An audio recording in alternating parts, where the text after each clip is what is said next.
1 Kings chapter 6. And it came to pass in the 480th year after the children of Israel were come out of the land of Egypt, in the 4th year of Solomon's reign over Israel, in the month Ziph, which is the 2nd month, that he began to build the house of the Lord. And the house which King Solomon built for the Lord, the length thereof was 80 cubits, and the breadth thereof 20 cubits, and the height thereof 30 cubits. And the porch before the temple of the house, 20 cubits was the length thereof, according to the breadth of the house, and 10 cubits was the breadth thereof before the house. And for the house he made windows of narrow lights. And against the wall of the house he built chambers round about, against the walls of the house round about, both of the temple and of the oracle, and he made chambers round about. The nethermost chamber was 5 cubits broad, and the middle was 6 cubits broad, and the third was 7 cubits broad. For without in the wall of the house he made narrowed rests round about, that the beam should not be fastened in the walls of the house.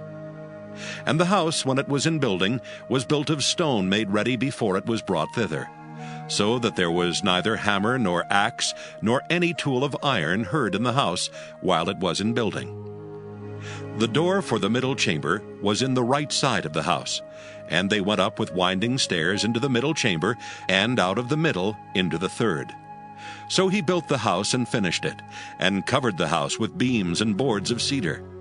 And then he built chambers against all the house 5 cubits high, and they rested on the house with timber of cedar.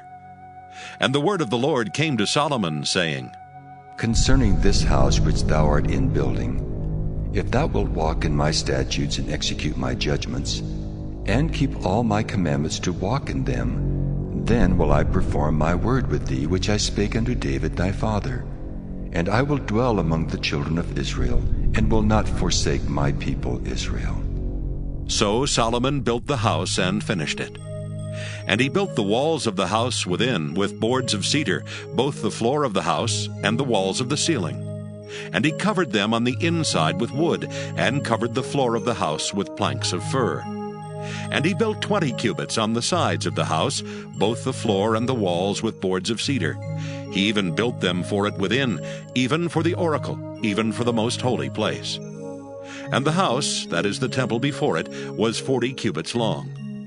And the cedar of the house within was carved with knops and open flowers. All was cedar, there was no stone seen. And the oracle he prepared in the house within, to set there the ark of the covenant of the Lord. And the oracle in the forepart was 20 cubits in length, and 20 cubits in breadth, and 20 cubits in the height thereof. And he overlaid it with pure gold, and so covered the altar which was of cedar. So Solomon overlaid the house within with pure gold, and he made a partition by the chains of gold before the oracle, and he overlaid it with gold. And the whole house he overlaid with gold, until he had finished all the house. Also the whole altar that was by the oracle he overlaid with gold. And within the oracle he made 2 cherubims of olive tree, each 10 cubits high. And 5 cubits was the one wing of the cherub, and 5 cubits the other wing of the cherub. From the uttermost part of the one wing unto the uttermost part of the other were 10 cubits. And the other cherub was 10 cubits. Both the cherubims were of one measure and one size. The height of the one cherub was 10 cubits, and so was it of the other cherub. And he set the cherubims within the inner house, and they stretched forth the wings of the cherubims, so that the wing of the one touched the one wall, and the wing of the other cherub touched the other wall. And their wings touched one another in the midst of the house. And he overlaid the cherubims with gold, and he carved all the walls of the house round about with carved figures of cherubims and palm trees and open flowers within and without. And the floor of the house he overlaid with gold within and without. And for the entering of the oracle he made doors of olive tree. The lintel and side posts were a 5th part of the wall. The 2 doors also were of olive tree, and he carved upon them carvings of cherubims and palm trees and open flowers, and overlaid them with gold, and spread gold upon the cherubims and upon the palm trees. So also made he for the door of the temple posts of olive tree, a 4th part of the wall. And the 2 doors were of fir tree. The 2 leaves of the one door were folding, and the 2 leaves of the other door were folding. And he carved thereon cherubims and palm trees and open flowers, and covered them with gold fitted upon the carved work. And he built the inner court with 3 rows of hewed stone, and a row of cedar beams. In the 4th year was the foundation of the house of the Lord laid, in the month Ziph. And in the 11th year, in the month Bul, which is the 8th month, was the house finished throughout all parts thereof, and according to all the fashion of it. So was he 7 years in building it. 1 Kings chapter 7. But Solomon was building his own house 13 years, and he finished all his house. He built also the house of the forest of Lebanon. The length thereof was 100 cubits, and the breadth thereof 50 cubits, and the height thereof 30 cubits, upon 4 rows of cedar pillars, with cedar beams upon the pillars. And it was covered with cedar above upon the beams, that lay on 45 pillars, 15 in a row. And there were windows in 3 rows, and light was against light in 3 ranks. And all the doors and posts were square with the windows, and light was against light in 3 ranks. And he made a porch of pillars. The length thereof was 50 cubits, and the breadth thereof 30 cubits. And the porch was before them, and the other pillars and the thick beam were before them. Then he made a porch for the throne where he might judge, even the porch of judgment, and it was covered with cedar from one side of the floor to the other. And his house where he dwelt had another court within the porch, which was of the like work. Solomon made also an house for Pharaoh's daughter, whom he had taken to wife, like unto this porch. All these were of costly stones, according to the measures of hewed stones, sawed with saws within and without, even from the foundation unto the coping, and so on the outside toward the great court. And the foundation was of costly stones, even great stones, stones of 10 cubits and stones of 8 cubits. And above were costly stones, after the measures of hewed stones and cedars. And the great court round about was with 3 rows of hewed stones, and a row of cedar beams, both for the inner court of the house of the Lord, and for the porch of the house. And King Solomon sent and fetched Hiram out of Tyre. He was a widow's son of the tribe of Naphtali, and his father was a man of Tyre, a worker in brass. And he was filled with wisdom and understanding and cunning to work all works in brass. And he came to King Solomon and wrought all his work. For he cast 2 pillars of brass of 18 cubits high apiece, and a line of 12 cubits did compass either of them about. And he made 2 chapiters of molten brass to set upon the tops of the pillars. The height of the one chapiter was 5 cubits, and the height of the other chapiter was 5 cubits. And nets of checker work and wreaths of chain work for the chapiters which were upon the top of the pillars, 7 for the one chapiter, and 7 for the other chapiter. And he made the pillars and 2 rows round about upon the one network, to cover the chapiters that were upon the top with pomegranates. And so did he for the other chapiter. And the chapiters that were upon the top of the pillars were of lily work in the porch, 4 cubits.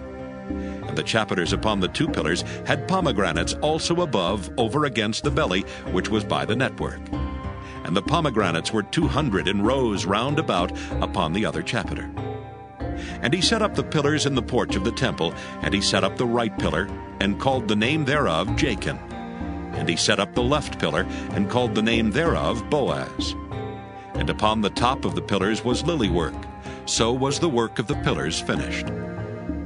And he made a molten sea, 10 cubits from the one brim to the other. It was round all about, and his height was 5 cubits, and a line of 30 cubits did compass it round about. And under the brim of it round about there were knops compassing it, 10 in a cubit, compassing the sea round about. The knops were cast in 2 rows when it was cast. It stood upon 12 oxen, 3 looking toward the north, and 3 looking toward the west, and 3 looking toward the south, and 3 looking toward the east. And the sea was set above upon them, and all their hinder parts were inward. And it was an handbreadth thick, and the brim thereof was wrought like the brim of a cup with flowers of lilies. It contained 2,000 baths. And he made 10 bases of brass. 4 cubits was the length of one base, and 4 cubits the breadth thereof, and 3 cubits the height of it. And the work of the bases was on this manner. They had borders, and the borders were between the ledges. And on the borders that were between the ledges were lions, oxen, and cherubims. And upon the ledges there was a base above, and beneath the lions and oxen were certain additions made of thin work. And every base had 4 brazen wheels and plates of brass. And the 4 corners thereof had undersetters. Under the laver were undersetters molten at the side of every addition. And the mouth of it within the chapiter and above was a cubit. But the mouth thereof was round, after the work of the base, a cubit and an half. And also upon the mouth of it were gravings with their borders 4 square, not round.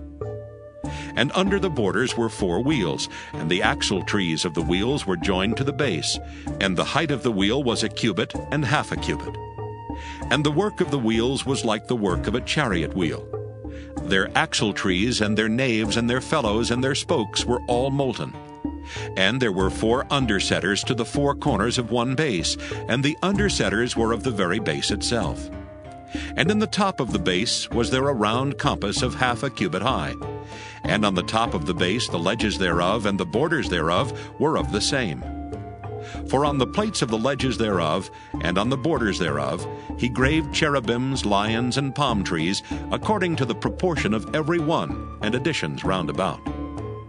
After this manner he made the 10 bases. All of them had 1 casting, 1 measure, and 1 size.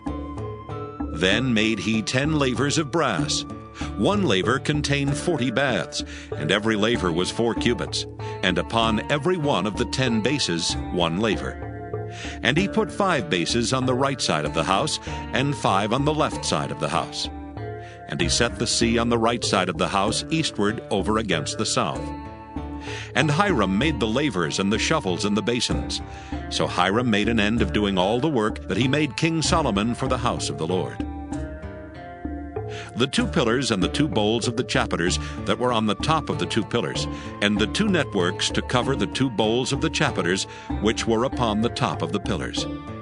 And 400 pomegranates for the 2 networks, even 2 rows of pomegranates for 1 network to cover the 2 bowls of the chapiters that were upon the pillars. And the 10 bases and 10 lavers on the bases, and 1 sea and 12 oxen under the sea. And the pots and the shovels and the basins, and all these vessels which Hiram made to King Solomon for the house of the Lord were of bright brass. In the plain of Jordan did the king cast them, in the clay ground between Succoth and Zarthan. And Solomon left all the vessels unweighed, because they were exceeding many, neither was the weight of the brass found out. And Solomon made all the vessels that pertained unto the house of the Lord. The altar of gold and the table of gold whereupon the showbread was. And the candlesticks of pure gold, 5 on the right side and 5 on the left before the oracle, with the flowers and the lamps and the tongs of gold. And the bowls and the snuffers and the basins and the spoons and the censers of pure gold. And the hinges of gold, both for the doors of the inner house, the most holy place, and for the doors of the house, to wit, of the temple. So was ended all the work that King Solomon made for the house of the Lord. And Solomon brought in the things which David his father had dedicated. Even the silver and the gold and the vessels did he put among the treasures of the house of the Lord.